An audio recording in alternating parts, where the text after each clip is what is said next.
at some of the professional development sessions you have attended over the years. Which ones do you actually remember? For me, it has never been the presentations where someone stood in front of the room and talked for an hour straight. The sessions that have stayed with me are the ones where I had the opportunity to collaborate with the other teachers, ask questions, and leave with the ideas that I could actually use in my classroom the next day. Before learning more about andragogy, I had never really stopped to think about why those experiences felt so different. I've never presented professional development, but I have spent years practicing in it as an adult learner. And as I explore andragogy, I found myself reflecting on my own experiences and realizing there was a reason some professional developments inspired me while other sessions were forgotten, even before I made it back to the classroom. So today I want to share what I learned about andragogy, Malcolm Knowles' 5 assumptions about adult learners, and some of the best practices that I believe can help curriculum leaders create professional development that teachers find meaningful and worth their time. So what is andragogy? Well, according to McDonald, andragogy is the theory of an adult learner developed by Malcolm Knowles.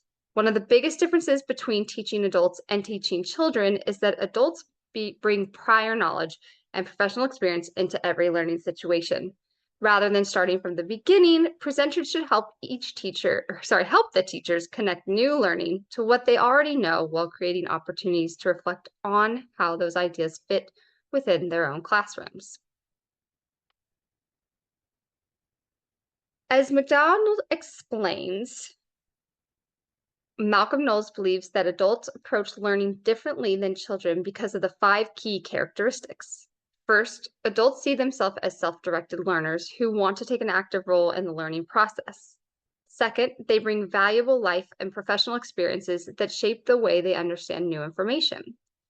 Third, they are most ready to learn when the content connects to the challenges they are currently facing. Fourth, adults tend to be problem-centered, meaning that they want practical strategies that they can apply rather than simply learning new information.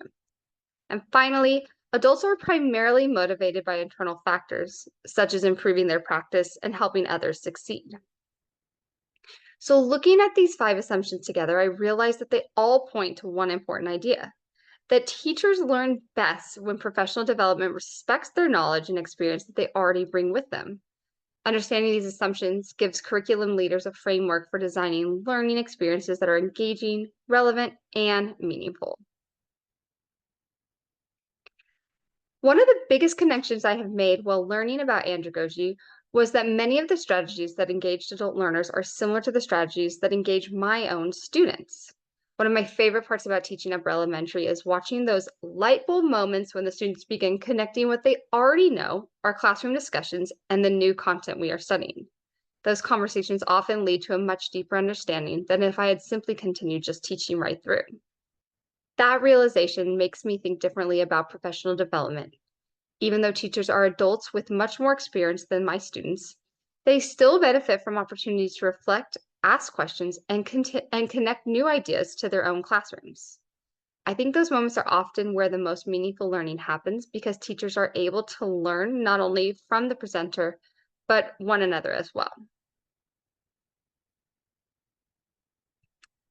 Research on adults learning suggests that effective professional development is not simply about delivering information.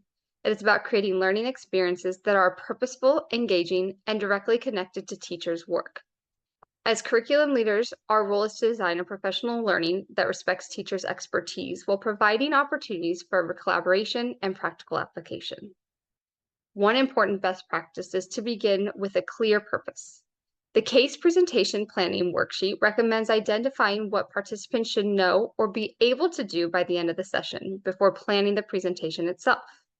Once those outcomes are clear, every activity, discussion, and resource should intentionally support those learning goals. A second best practice is to actively engage participants throughout the learning process. Rather than relying primarily on lecture, professional development should include opportunities for collaboration, reflection, and problem solving. And in my own experience, the professional development sessions I remember most are not the ones with the most slides, but the ones where I had meaningful conversations with other teachers and left with new ideas because we learned from one another's experiences. And finally, professional development should be relevant and practical. As Brand explains, teachers are more engaged when learning connects to the work they are doing every day and provides strategies they can realistically implement. Respecting a teacher's time means designing learning experiences that are authentic, applicable, and leave participants feeling confident about their next steps. Another important responsibility of curriculum leaders is recognizing how our experiences and perspectives can influence the way we present information.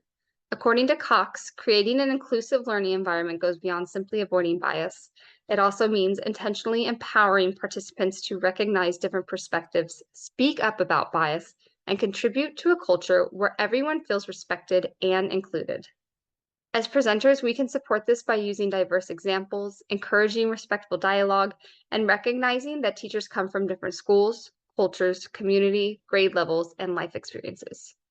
When educators feel their perspectives are valued, they are much more likely to engage in meaningful conversations, learn from one another, and apply new ideas in ways that are best meet the needs of their own students.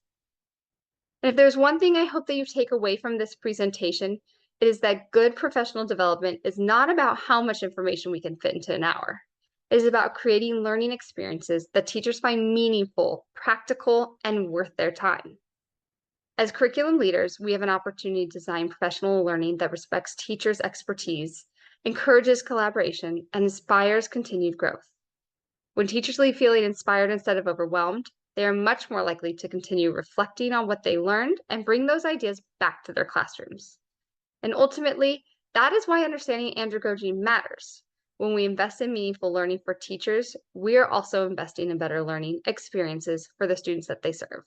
Thank you so much.